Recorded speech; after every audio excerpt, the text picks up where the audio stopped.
Danielle. Welcome back to the podcast. I am so excited to interview my new friend today. Mr. Stephen Myers is joining me all the way from the bougie Beverly Hills, California. Thanks for doing this. Great to be with you this morning, Christina. You're looking great. Well, I appreciate it. So, just to kind of give the audience a bit of a backstory, Stephen and I connected through a YPO group chat. My husband and I, we don't know anything about aviation, and we were so blessed that we added ourselves to this aviation group. And lucky for us, you chimed in and literally gave us the biggest education over like a course of an hour. And you're probably going to save us hundreds of thousands of dollars, but number one, our safety. So we appreciate that so much. It was my joy to help you. Awesome. So before we kind of get started, I'd love for you to introduce yourself to the audience. Obviously, there's so many ways that we're going to take this, but I'd love a little backstory on who you are, a little bit of your journey, and then I'm going to dive into the very first question, which is the most important one that you put on your intake form. Your plan of living to 100. We'll start with that one, but please give us an introduction before we start. Well, sure. Well, I'm a two-time Air Force veteran. I've been flying about 60 years. I've got 12 jet type ratings. I've flown everything from an F-16 to a Boeing 777, and I love aviation.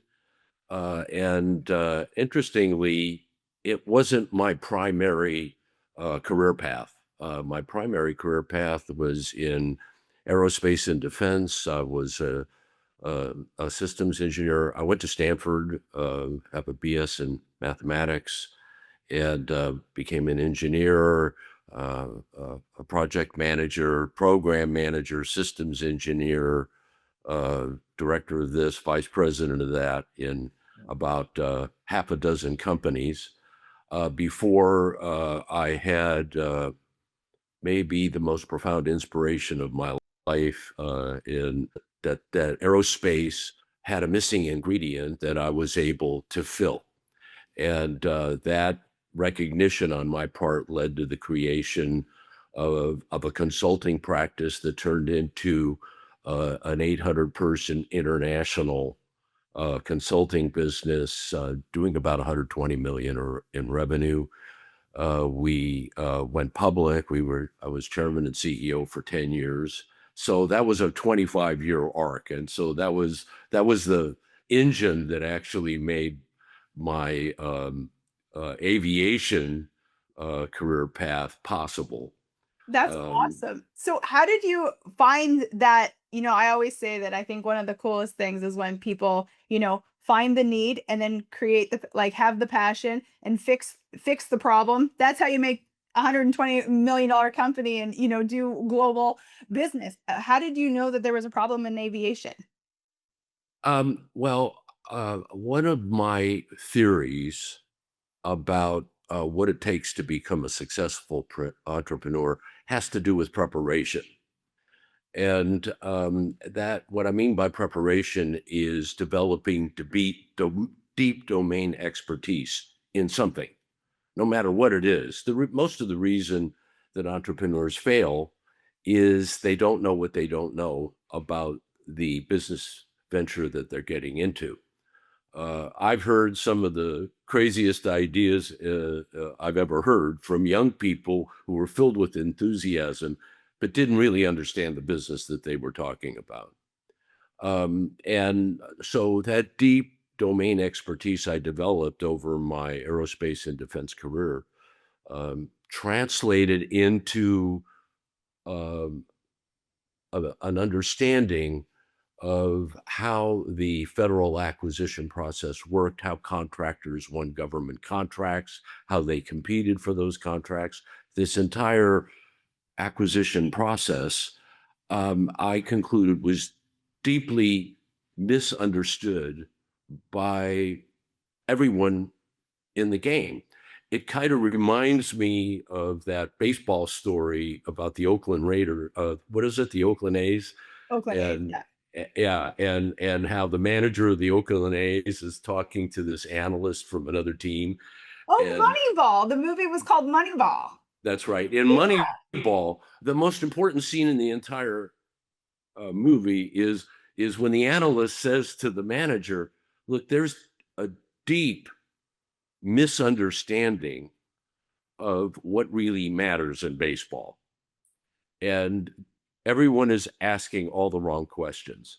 It was that kind of a thing, exactly like that. And I realized that there was a deep misunderstanding within the entire aerospace and defense community about what really mattered in winning and losing, why they were losing, why they were winning.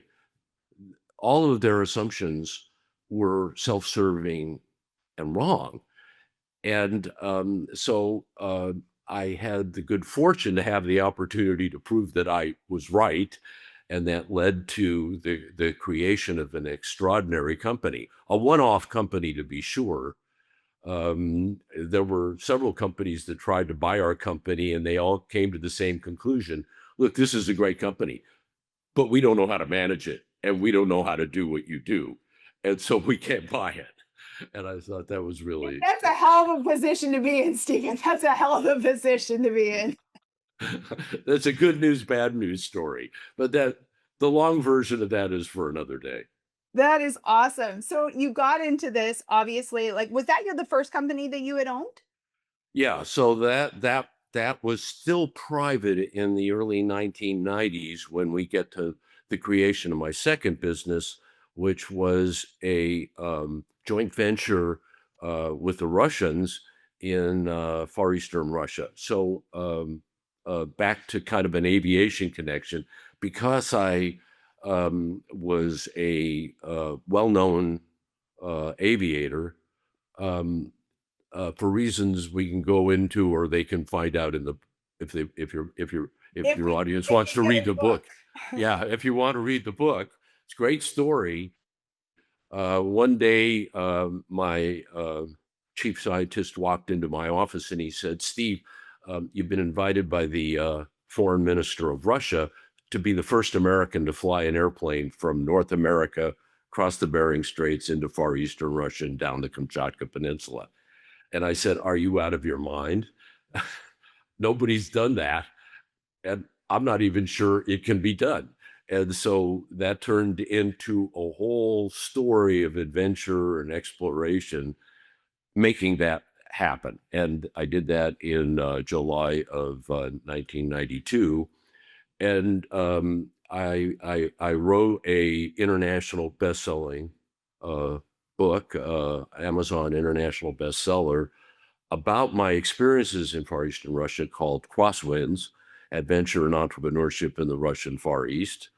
And it's a tremendous story, really is. I have the book. I'm about to start. I'm actually reading Indra Nuri's book right now. She was the chairman of PepsiCo, and I've been reading that book over the last few weeks. But you so graciously sent over that book after our conversation about the plane, so I will definitely dive into that too. Your passion is something that Nathan and I, when we got off the call with you, again, we didn't know you, you didn't know us, and you spent over an hour talking to us about your expertise, what you would do, if your family was flying in the plane, the best business practices, all of the things. And we both got off the call and we're just like, oh my gosh, that man is so full of passion. It's truly incredible. Obviously, there's a reason why, at your now almost 80 years of age, you got off the call with us. You're like, I'm going skiing next week, and then I'm going to this place the week after, but we'll do the podcast when I get back from my other trip of I'm golfing here, I'm doing that. So I don't want to deviate from your business career, because I think that that's so fabulous. And I do want to hear about, all you talk about, one of the factors to make a successful entrepreneur, but to kind of deviate, because I just think it's so important right now. How in the world do you stay the way that you are mentality wise at almost now 80 years old? And you said 35 years ago, I guess that would make you about my age, 45. You decided that you were going to live to 100. How are you implementing that, Steve? We all want to know. Take notes, people. Well, that's a long story, but I'll tell you this: it's not going to happen. Your chances of winning the lottery are better than living to be 100. I was looking at some interesting statistics about aging the other day. there are about 60 million Americans right now over 60 years old. Here's the question. Of the 60 million, 60 years and older, how many are over 100?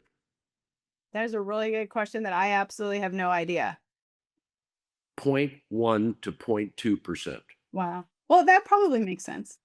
It does make sense. So the average age people are going to live to late 70s if you're a male, and maybe mid 80s if you're a female. So the real question is, do you think you're going to win the lottery, or do you want to develop a strategy?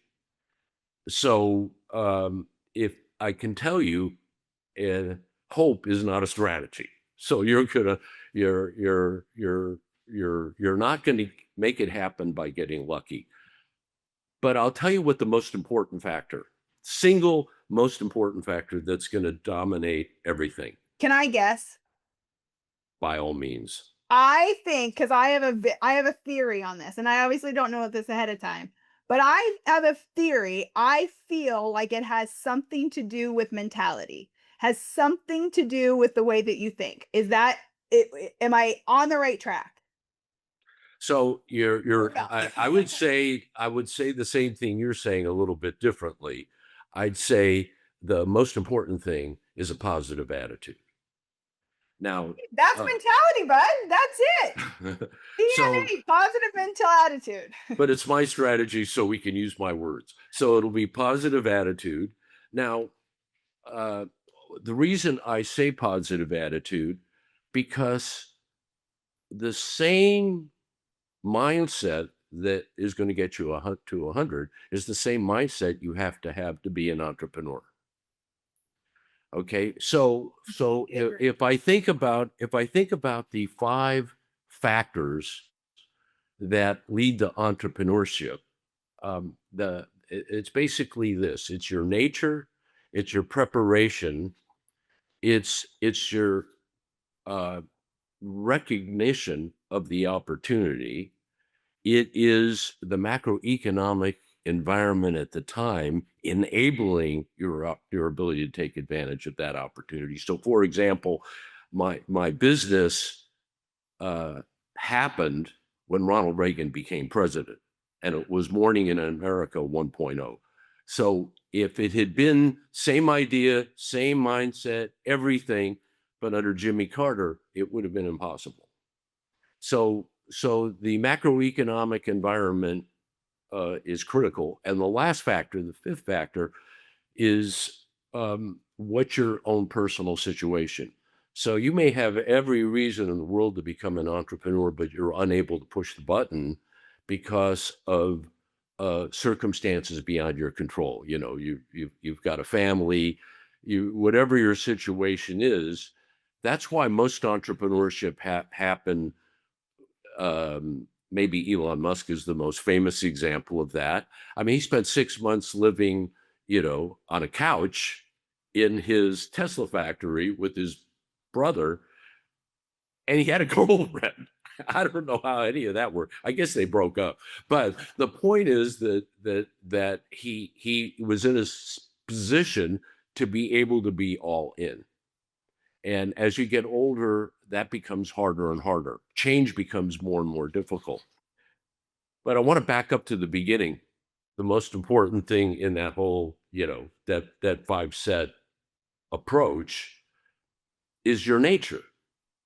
And so it comes back to a positive attitude. Now, here's the thing about positive attitude. It's very hard to have a positive attitude if you're a pessimist. Most people in the world are pessimists. I think that's nature's way. If you go out into the Serengeti, you're going to see most of the creatures there have a herd mentality, and they're the prey. The predators tend to run around in small groups, independent thinkers, and are looking for opportunity. It's a kind of a gruesome way of thinking about it, maybe, but that's what it is. Now you apply that to human nature, and you find that there are so many obstacles to becoming an entrepreneur, even if you have everything in the world going for you, because the world is not entrepreneur friendly. Okay, there's a reason why most of the entrepreneurs in the world come out of the United States, because it's a situation that enables entrepreneurship. And even in the United States, I promise you, big business is not friendly to entrepreneurship. Established businesses aren't interested in disruptive competitors. Okay, and being an entrepreneur, and when I say entrepreneur, I'm not talking about how I think it was during the Obama administration, the word entrepreneur got co-opted, where anybody that did anything that involved self-employment, that made you an entrepreneur. Well, in my day, forgive me for sounding old school, but in my day, you didn't get to be called an entrepreneur unless one, you succeeded, and two, you were doing something original. That was what entrepreneurship used to mean. So if you become the franchise operator, of a McDonald's or something, it's a legitimate, I respect it. It's a legitimate business endeavor, but it's not entrepreneurship. I So think nowadays we use entrepreneurship and founder. So I think like what nowadays would probably be called like a founder, like you're the founder of something, you created something like, and I know that that's a big word right now, as opposed to like entrepreneurship is kind of mix the two back from when you started versus nowadays maybe is like those are the two kind of differentiators maybe that I see. yeah, that didn't used to exist. I never even, it's interesting. I like the book about Kroc, founder.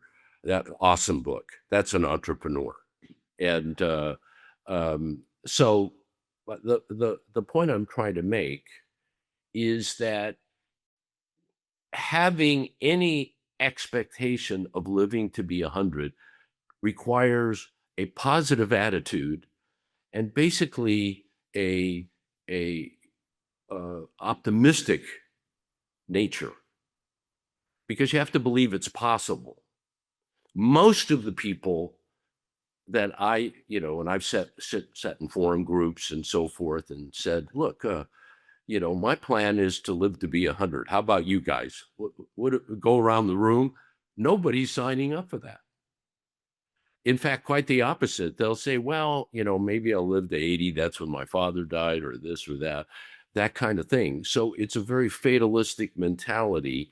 They think there's nothing that they can do that is a practical matter will really um, impact the outcome. Now, the reason I think my program's working is because I started 35 years ago, and I'm going to be 80 in August, and I'm having a great ski season. And I don't ski like I'm 80; I ski like I'm 40.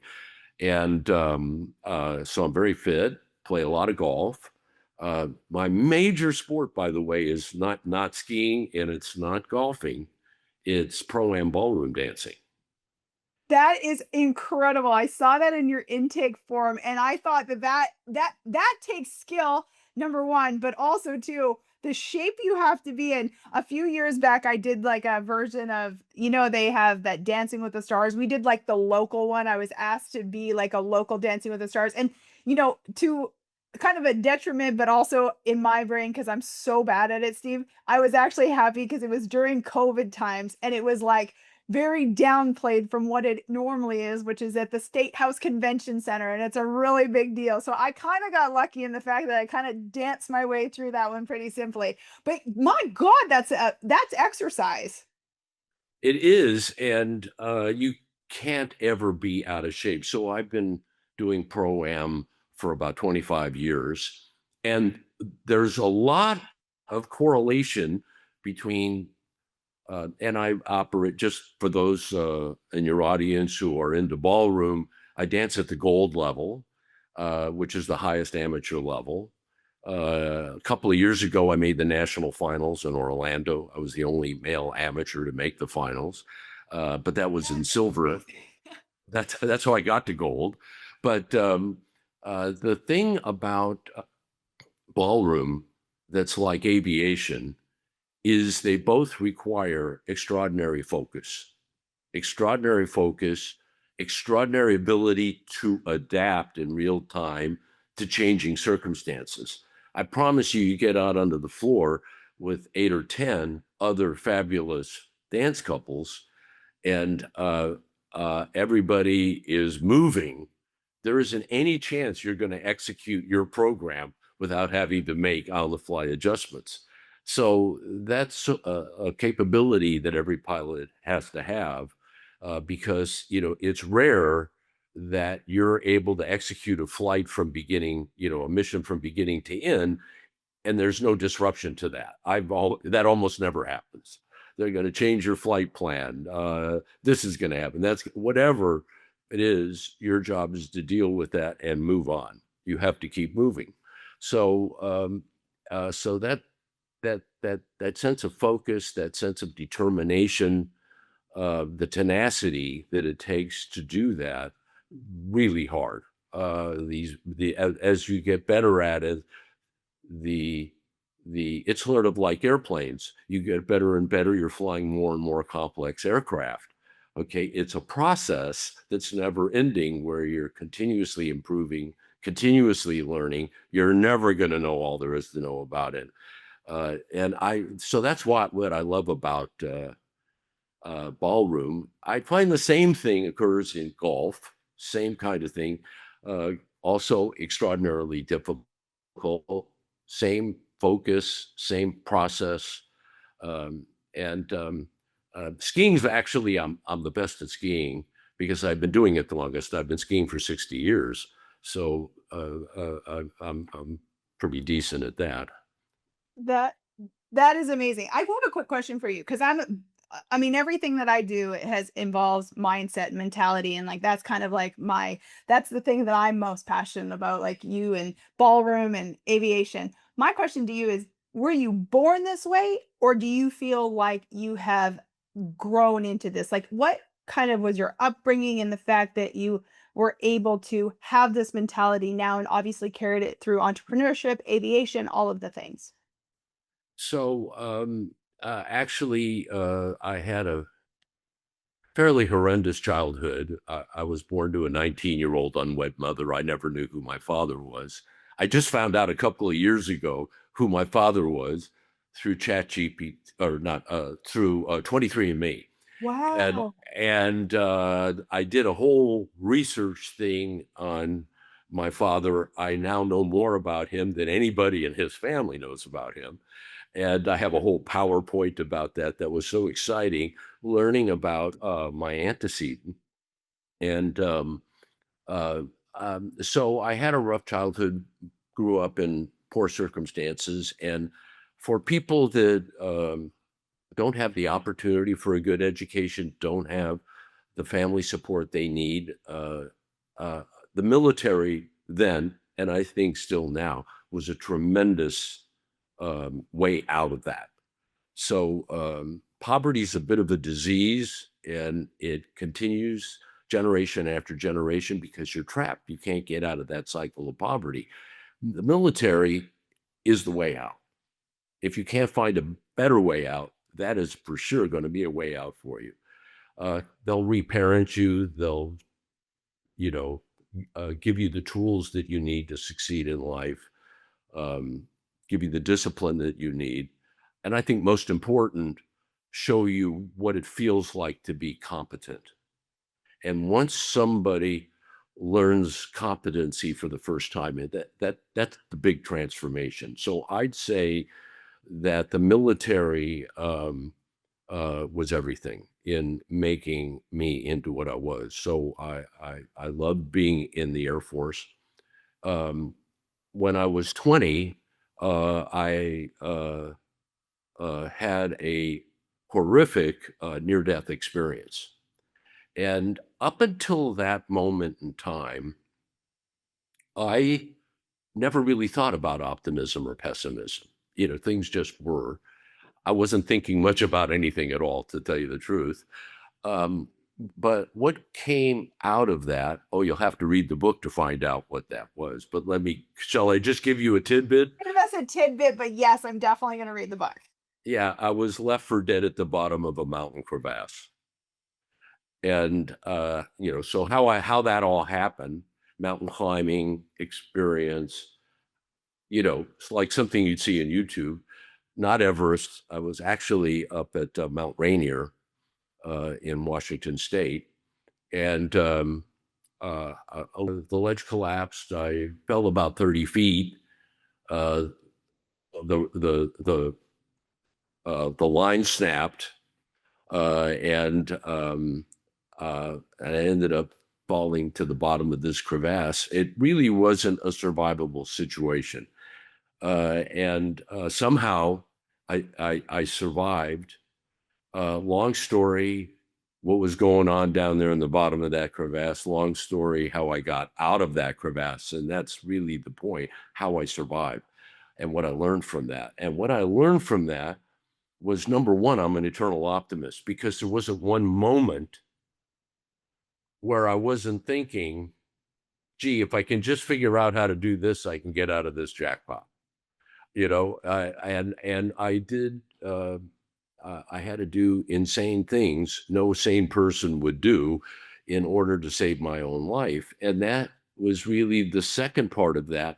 Was really how determined. I was shocked that I'm in the hospital and I'm recovering, and I'm thinking a lot about. I was clearly traumatized from the experience. What was going on here?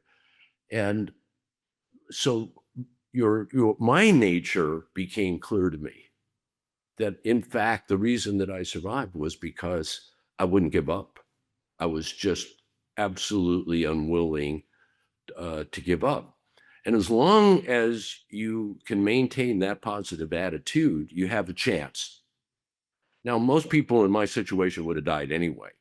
But so it isn't it's two independent variables. One is your attitude and one is the situation. And the situation was really unsurvivable. But my attitude gave me the one chance in a million I had to pull this off. And surviving, uh, a lot of people who have near death experience, they're traumatized by it. They're actually become very fear based. They feel anxiety. I felt the exact opposite. I thought it was Sound such a like you miracle got that I lived. headed straight to Vegas. Oh, this is perfect. Well, I don't know about that, but I was so grateful to be alive that I felt that every day of my life after was a gift. Uh, and I felt that way for the last 60 years, that That's every day of my life is a gift, and I find joy in everything. So I've really enjoyed my life along the way. I consider everything that happens in my life to me to be part of my journey. It's a journey. Now, you're going to find joy in the journey as opposed to putting all of your investment in your expectations about the outcome. It's think about the difference in mindset. And so that's how you get to be 100, is you have an attitude that says, look, I'm going to do, these 7 things. And if I do these 7 things, I'm going to dramatically improve my probability of survival. So clearly, I have a bias towards self preservation. So, okay. But this may be my last day on earth. This conversation may be the last one that I have. So be it. And if you can find peace with that, think about the de-stressing It's that like is for you. freedom. I think of it It- as like almost like a freedom. yeah. So you just find joy in your life. You don't let the crazy things that happen to all of us every day in our life, don't internalize that. You just say, well, okay, and move on, and focus on the things that really matter to you in your life, which is, what am I even doing here? What's my purpose? How is that meaningful to me? And how do I remain relevant to the world? Why am I even going to hang around? So I think if you start to reframe your thinking about who you are and what your expectations for life, if you build it around purpose, meaning, and relevance, you're going to be very grounded. So that's sort of a strategic way of thinking about it. Now, there are some practical things that you need to do in order to I want to hear them. really, huh? I Yeah. want to hear them. Well, let's start with this, your fitness. So if you're not going to be fit, so I don't know if you can tell on the screen how fit I am, but I'm a very fit guy for someone at any age. I can ski down a 2,500-foot run, which I did last Friday over in Deer Valley.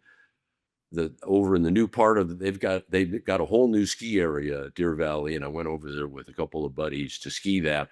And they've got this 2,500 vertical drop run that looks like a downhill course. So the buddy who took us there, he takes off and he's going down this 2,500-foot slope. And I'm being a little more cautious. Okay.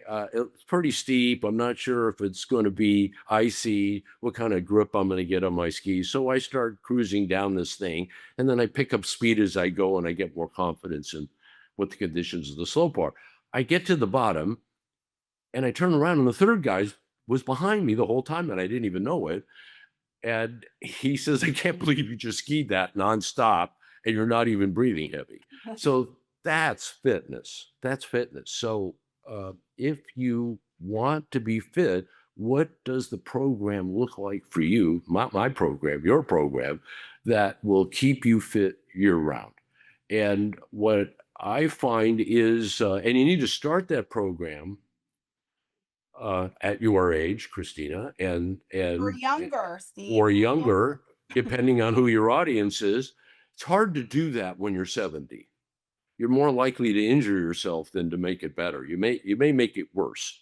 But when you're younger, you can have a more aggressive fitness program, but recognize as you get older, they're going to have to adapt that program to realities of your physical condition. You don't want to risk getting injured unnecessarily. I'm certainly willing to risk getting injured going down a ski slope.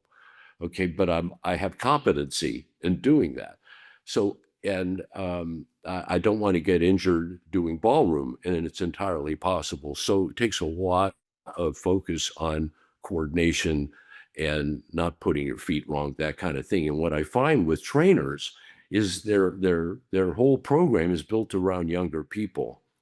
And as people get older, those people start to experience more injuries because of lifting too much weights, doing things that just aren't a fit. You get older, your knees are going to need a lot of work. You're going to have arthritis. There's a lot of physical factors at work that you have to take into consideration.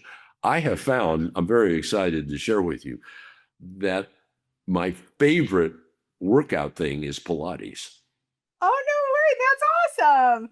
I I totally agree though. I think that like you have to have I don't do Pilates. I've done it, but my trainer, all we focus on is mobility and stability. I have such a bad back, and that is the only thing that matters. I tell my trainer all the time. I was like, you have two things. Number one, I never want to get fat, which I probably won't because I work out too much. And number two, I want to be able to like lift, bend, squat, move, do all of the things when I'm 80 years old. Well, I'll tell you, Pilates is the ticket. I have a fabulous trainer, Maria, here in Beverly Hills, Bodyline Pilates. She's out of this world. She and I, every week, we do an hour one-on-one. And I mean, it's intense. And I do that before I go to ballroom practice. And so you don't have to worry about whether or not you're warmed up. You show up, you're ready to go. I would say that so a fitness program that is adaptable, that is age appropriate, reasonable. It's you're playing the long game here. You got to get your ego out of it, because as you get older, you go down to Equinox, you see a lot of younger guys, younger gals, and some of them, and down there, they're serious machines.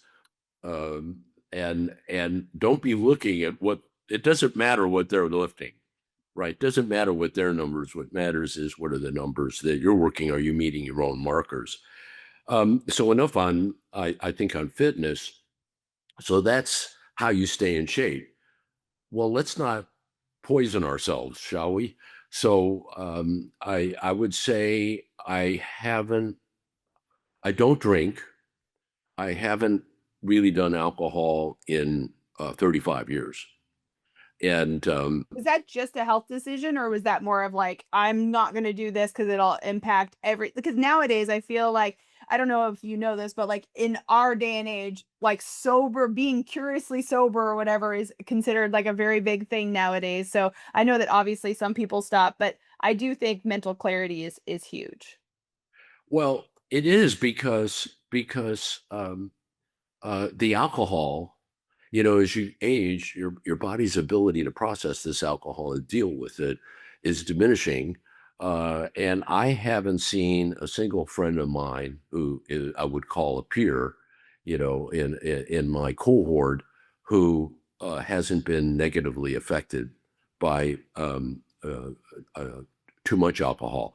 Now, I'm not saying I won't have maybe a quarter of a glass of wine, if it's appropriate for circumstance. But if I went through a bottle of wine in a year, that would shock me if it was that much. So that's what I'm talking about when I say no alcohol. And tied to alcohol, of course, is sugar. So I think you've got to do everything you can to get sugar out of your diet. You're going to get sugar Do you whether have you someone want it that or not. cooks for you and takes care of, do you have someone that cooks for you and does all your meals and stuff like that? Or do you do it yourself? I'm sorry, could you say that again? Do you have someone who does all your meals or do you do it yourself?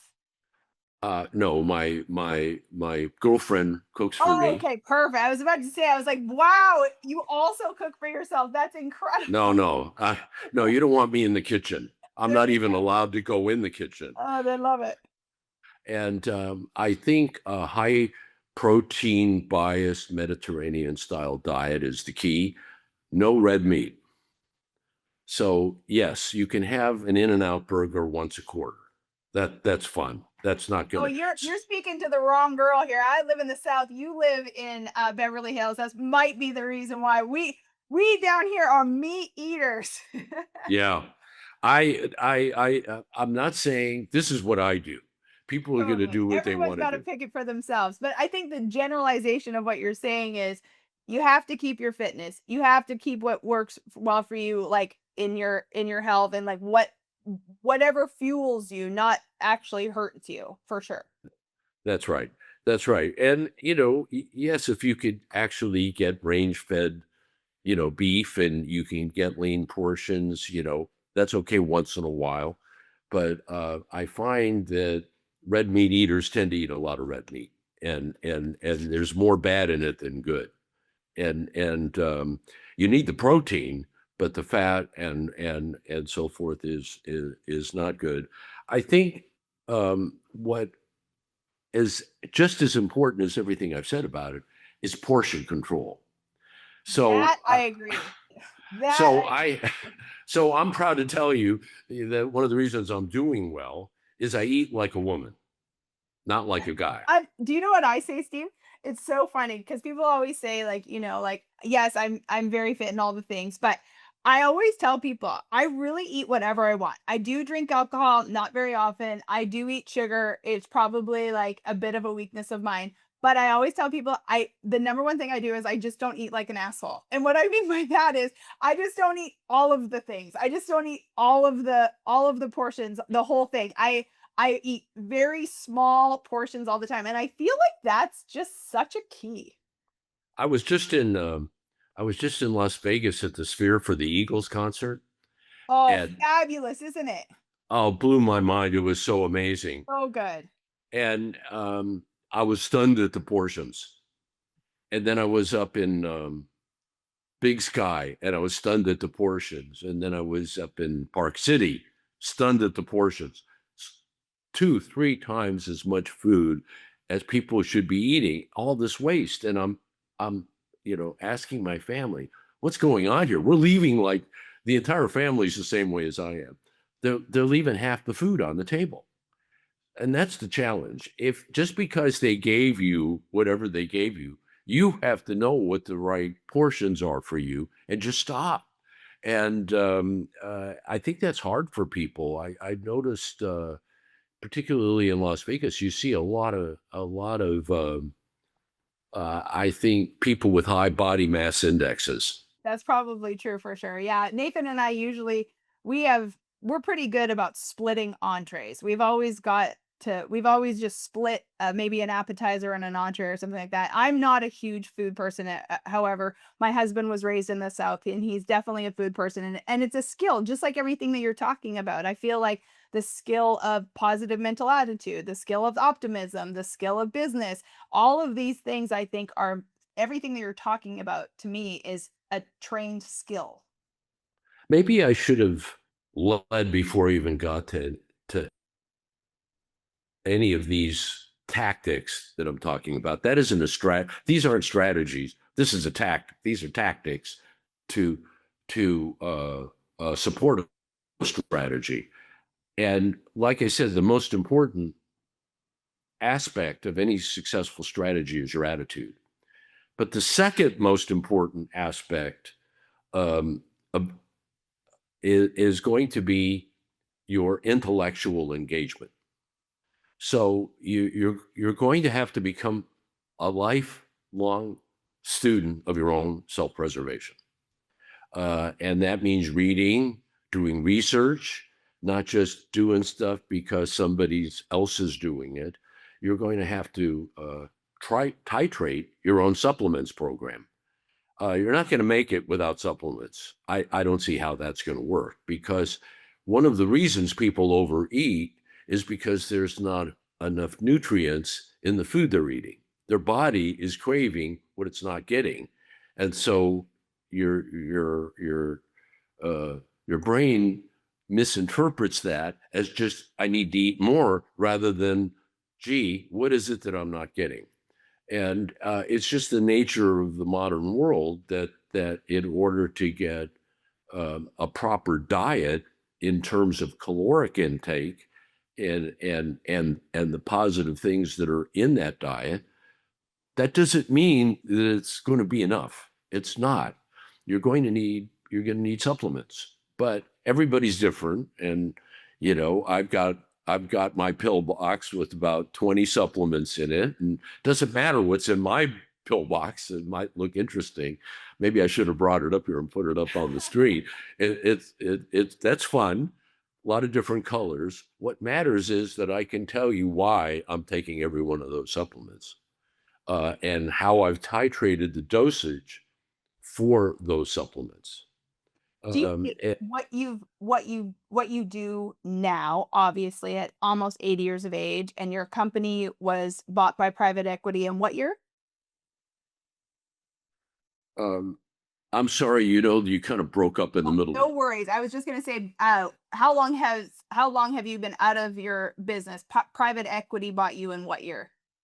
Yeah. So I sold the first company to private equity in 2008, and then I after that I've been basically through my own family office doing private equity investments. So I have a S corporation that is owned by my trust, that is the vehicle through which I do private equity investment. And I was very active in that in the last decade.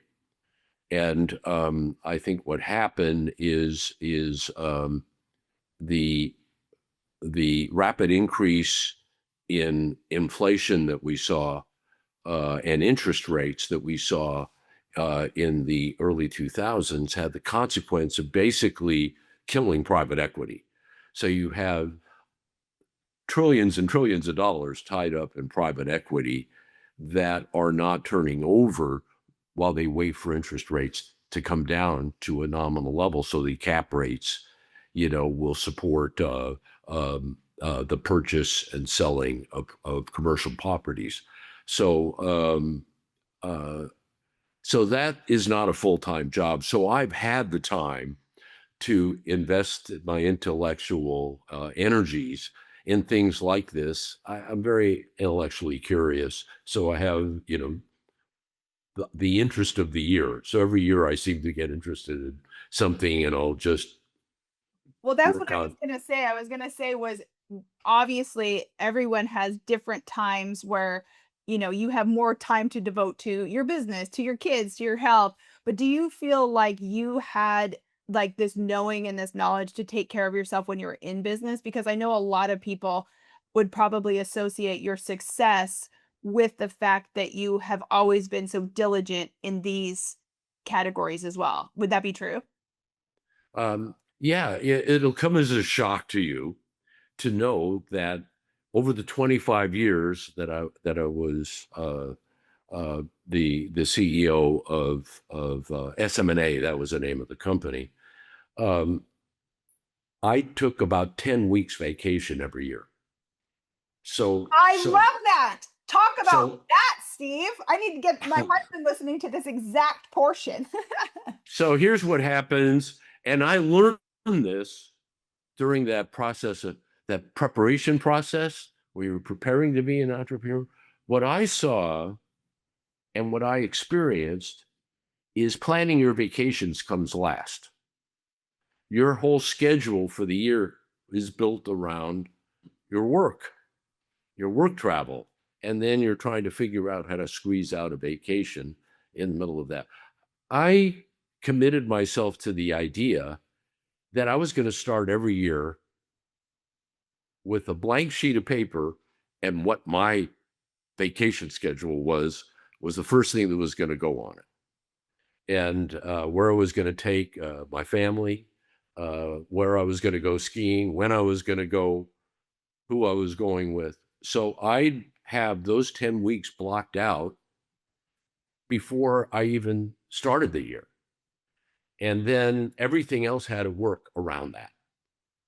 And to my amazement, so that's part one. Part two, the first one, I want to yes. tell you one thing before you go on. Do you know what is so interesting? I don't know if you know who I'm talking about, but his name is Jesse Itzler.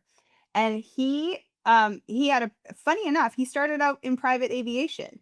And so maybe you do know who it is. But anyway, I don't it wasn't NetJets, it was like Jet something or whatever. That's how he started. But his wife is Sarah Blakely. She sold her Spanx company for like $1 billion last year or something like that. But it's so funny. What you're saying, he now makes millions of dollars off. It's called the Big Ass Calendar. And it's this huge big ass calendar where he literally like teaches you how to block your vacations, block the time with your kids before you do your work. See, that guy stole that from you and he's making millions off of it. Well, it just shows you that it's not such an outlandish concept as it sounds initially. It sounds like it's a crazy idea. 10 weeks vacation, who can do that? Well, if your mindset is I'm going to work 10, 11, 12 hours a day, okay, yeah, if you think you're going to work 8 hours a day and 40 hours a week, yeah, you're going to deserve 2 weeks vacation But because no entrepreneur and business owner actually does that. People think people do that, but if you've not actually done it, you have no clue. that's right. So you're not going to succeed unless you're all in on whatever you're working on. And I worked very, very hard for those 25 years. I When I started out that consulting business, it was primarily just me. And in the first 3 years, 3 years, first 3 years as a consultant, okay, I delivered 8,000 hours of consulting, 8,000 hours in Good for 3 years. you. That's unbelievable. Now, what does that mean? That means I was working 6 days a week. It meant that I was working 10, 12 hours a day when I was working. I still had 10 weeks off in every Because year you of were those. very intentional. And I think that that's exactly what we need people to hear from this. I always like people to be able to take away tangibles. And if someone who owned a, 9-figure company can do this, you guys can do this too. It's just a very intentional mentality. And I feel like that's kind of like the theme of this podcast is you're extremely intentional about your life, you're intentional about your relationships, you're intentional about your business. It is so easy for people to say, well, that's easy for him. But it's like you have curated your whole life on this exact thing. Yeah, I was amazed how having such intentionality takes charge. So if you want to be an effective leader, you need extreme intentionality. People are going to respond to that leadership. Um, the key thing is, and it actually came from the military, the concept of extreme ownership. You don't leave your people behind. And so your intentionality has to include not just what you want, what's working for you, but how you're going to make that work for your people. Otherwise, you're going to have a lot of turnover. People are going to leave. Maybe the proudest statistic that I have about everything that I did with that company over 25 years was the extraordinarily low turnover rate. Mm. I literally had to fire people. Nobody was leaving. They'd have to you'd have to help them into their final retirement. Most of the people that were in my company were much older than I was. So I was delivering very high value services from people who were very, very knowledgeable. And uh, so value is really what it's all about in business. And if you don't know what the value is you're delivering, you've got no hope of succeeding. So very intentional around delivering that value. I hope you're still there. Are you frozen? I'm here. Yeah, You I'm went. here. You. I was No, I'm afraid. just listening. I love every second of it. What do I usually ask this question of all of the people who are on the podcast. What is your definition of success? Yeah. So I think I think it's not the outcome. It's what you thought of the process that got you there. And so if you can look back and be proud of what it is that you did as you think about it retrospectively, um, I think that's success because nobody cares about your success, only you do. So you have to decide, what it is that you want to focus on. We literally have no control over anything, let alone our success, or even, whether it's permanent or temporary or fleeting. You need to you do better to focus on who you are, what you're all about, what your core values are, and living those, finding peace with that. And the world tells you what it thinks about you. The people that you engage with, they're gonna decide for themselves what they think about you, what they're dealing with. So I uh, I just every day am filled with joy, am filled with energy, enthusiasm. I've got this incredibly long list of things I have to do today. It's and every day it's that way. And guess what? Most of the time I never can get that list done. And it probably makes you so happy. Like everything that you're doing. Like again, that's the reason why this whole podcast came about. Nathan and I literally got off we're just like, oh my God, the passion that man has. And then obviously I knew nothing of your story, nothing of your, your business journey, a little bit of your aviation journey, your personal life, all of those things. But it just, like you just said right there, people know, people can see it. And I know everyone listening to this episode today will literally feel that from you. It is truly it's a very big rarity. I mean, obviously like I hope that I can be somewhat like you in the fact that people would understand the joy that I have for life and understand that like the passion that I have for life. And it oozes through the screen with you. It oozes through your life, I'm sure, whether it's your Pilates instructor or your ski lesson, whatever it is, you have that. And that really is what people will remember, not probably, yes, it's great that you flew to Eastern Russia in 92, but